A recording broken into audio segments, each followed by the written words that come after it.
Welcome to Founders Future, a podcast powered by Closers.io, where we explore the journeys of innovative entrepreneurs and the road ahead for them and their companies. I'm your host, Milan, and in each episode, we uncover the stories behind impactful ventures, the challenges faced, the lessons learned, and the strategies fueling future growth. Today, I'm absolutely thrilled to be joined by Erik Schmaedeke, the owner and head coach at CrossFit Salvo in Colorado. He delivers high-energy CrossFit training, strength programs, and tailored nutrition plans for youth, teens, adults, and seniors, specializing in rapid body transformations across diverse groups. His expertise accelerates client results in fitness, weight loss, and conditioning using cutting-edge exercise science and individualized coaching. With that being said, Erik, let me officially welcome you to Founders Future. Thank you. Love the introduction. I appreciate that. So nice being here. Yeah, no, it's a pleasure. Thank you so much for taking the time. I feel like this is going to be a great conversation. And let me just jump right into it. What I love to do with every single one of my guests is a bit of traveling back in time. So briefly, what was the journey like for you before owning this current business? What did you do before? And what was the motivation for even starting with all this? Yeah, so going back to 2007, graduated college. I actually have a finance degree from the University of Colorado. And if anybody remembers, like 2007, 2008 is when the whole mortgage-backed security, like pretty much the market crashed. Like not a great time to be in the finance world. But I was a part of it. I worked for a stock brokerage firm right outside of college, working from 5:30 in the morning to 5 p.m. I pretty much just cold called people for 12 hours a day. They focused on high net worth, almost like that movie, right? The Pursuit of Happiness movie. These guys had an old school model that they swore by, that we're going to call all these people and so on. Got laid off, worked in the banking industry for a little while, realized this was just not for me. That industry was not for me. I found like health and fitness right around 18, 19 years old. It helped me dig out of a dark place, helped me redefine who I was. And so I quit my job in the banking industry and I became a personal trainer. So that was like 15, 16 years ago, became a personal trainer, moved to a town which my gym is in Colorado, which is Brighton, to work as a personal trainer. I worked at a small gym here and then noticed a need for group personal training. There was no group personal training gyms at the time. For me, CrossFit was the methodology and the training stuff that I enjoyed. And I noticed my town needed it. And at 27 years old, I decided to open a gym. And I love that, man. So it's been quite some time for you in the industry. Yeah, 15, 16 years in the industry. Yeah. Wow. Yeah. Obviously, you have the gym. And it also begs the question, because when you look at your industry, in the past few years, it is absolutely booming with people pivoting towards online coaching and training that way. So I'm curious, is it still 100% in person, or is there also the aspect of online coaching for you as well? For us, we're mostly still in person. We try to, sure, we can talk about it, like where the industry is going and all that type of stuff. But I think there's still a need for like human connection and the strive of being around others. 2020 changed the world completely, led to a lot of online coaches, online programs, all that type of stuff. But we still strive. There's still that personal connection between a coach and a member. There's still the community aspect of other people working around you that I think as we have gotten to a more automated, online, robotic world, I think there's still a need for that human touch and human connection. Yeah, this is very true though. And I love the perspective that you have on this, but also I just remembered several different conversations that I had from like people that I know in your industry. And I remember we were discussing this mainly from the perspective of scaling, right? Because when you look at the potential of all of the people that you can serve internationally and all over the world, obviously there is not really any kind of limit to that. Correct. With you successfully running the gym and providing those services, do you feel like you would personally try to stick to what you're doing in person, or do you also feel like it's going to be necessary for you to explore the world of online with this? We explore the online world with our nutrition stuff. So I think it's a little bit easier more to nutrition coach online than it is physical fitness. I have plans to grow my nutrition side of things, but like the physical aspect of finance, I still plan on being in person. I love this, man. When it comes to the clientele that you work with, I'm also curious, let's just build a better picture in terms of what are those core offerings that you have in place, and that way also better understand of what that client journey actually looks like. So, what are those different ways that people can end up working with you? So there is like the group fitness model, right? Is it like the majority of our gym?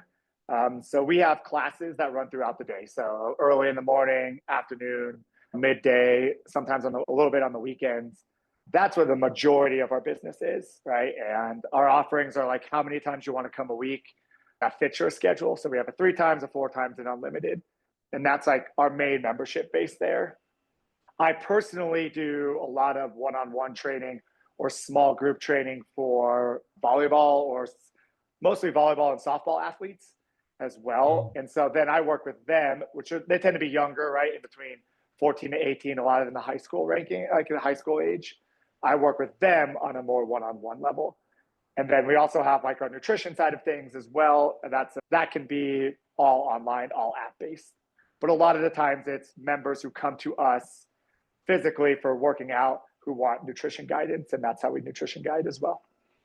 Absolutely. So when it comes to those one-on-one clients, that is Mm-hmm. what you're providing yourself. But when it comes to the group model that you have in place, that is Mm-hmm. somebody like assistant coaches that you hired, or how did you really go about the structure?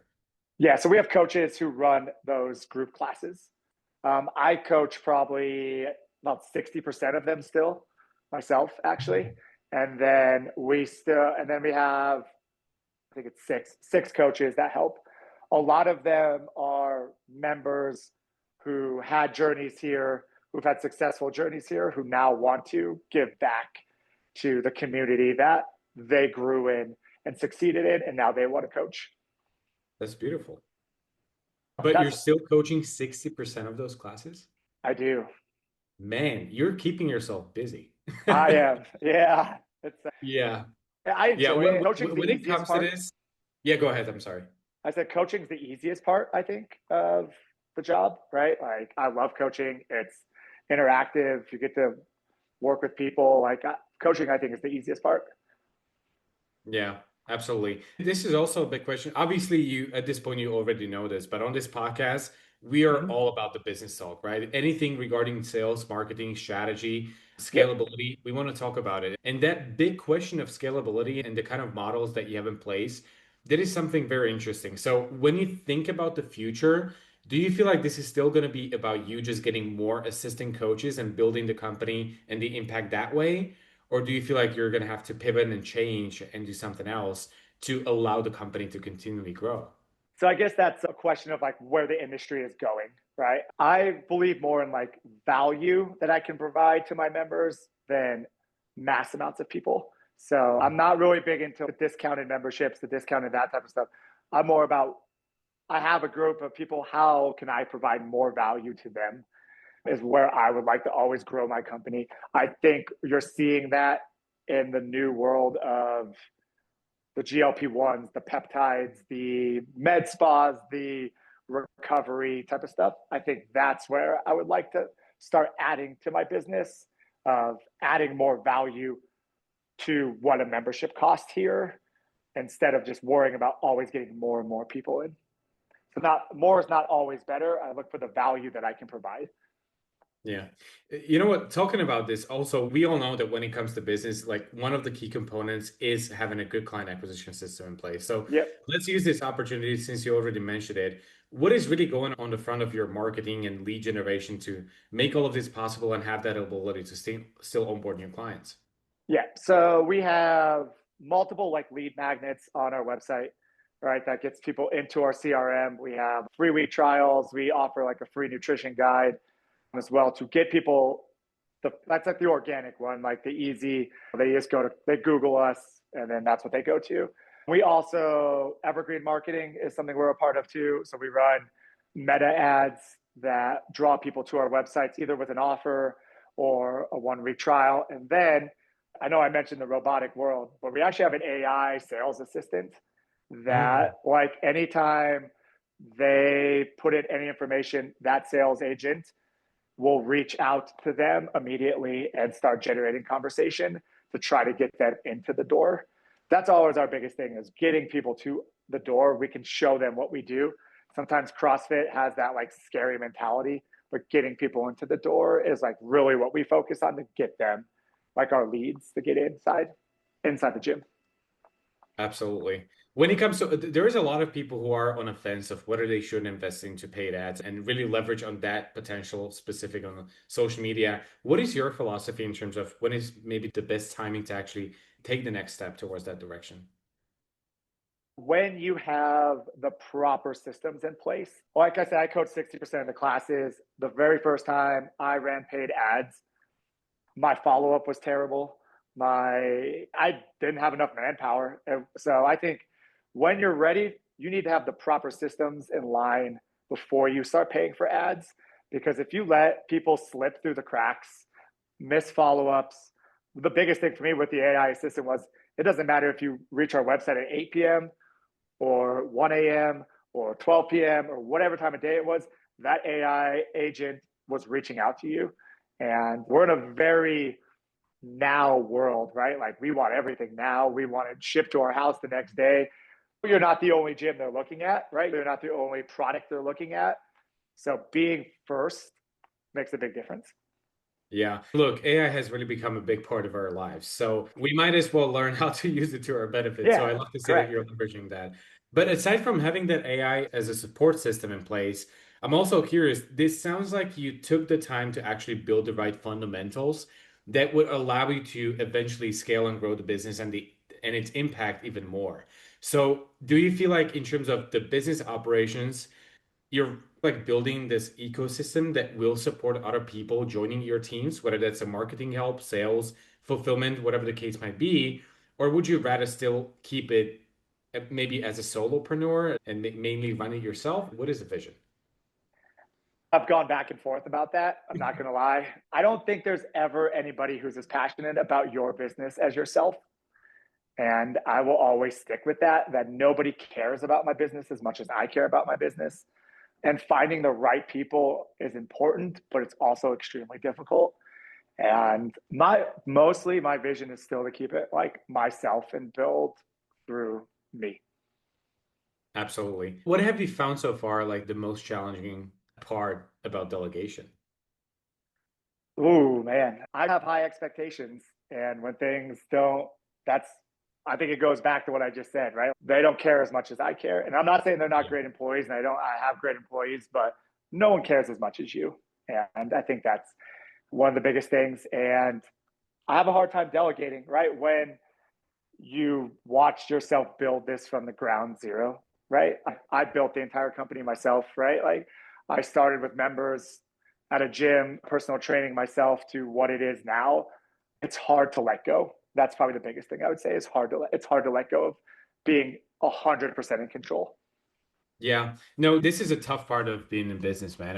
At this point, delegation has really become like one of the biggest topics on the podcast. And this is exactly the reason why. We all know that eventually you're going to just outgrow the kind of potential that you can use with just using your time, right? There's only so Correct. many things that you can do realistically. So there is going to come a time where you just have to take that next step. But at the same time, it is like your baby. Like you It built is. it up. Yeah. So those standards are high. So I completely understand that. Now, when it comes to this, let's also talk more about that vision that you have set for yourself and what you really want to make reality for the company in the future, Mm-hmm. especially when you look at maybe just the next 6 to 12 months.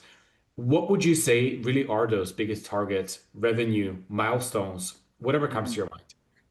So I think the first thing first I would want to accomplish in 2026 is getting back to the roots of what made our gym great, connecting with people. I know for me personally, 2025 was a very tough year.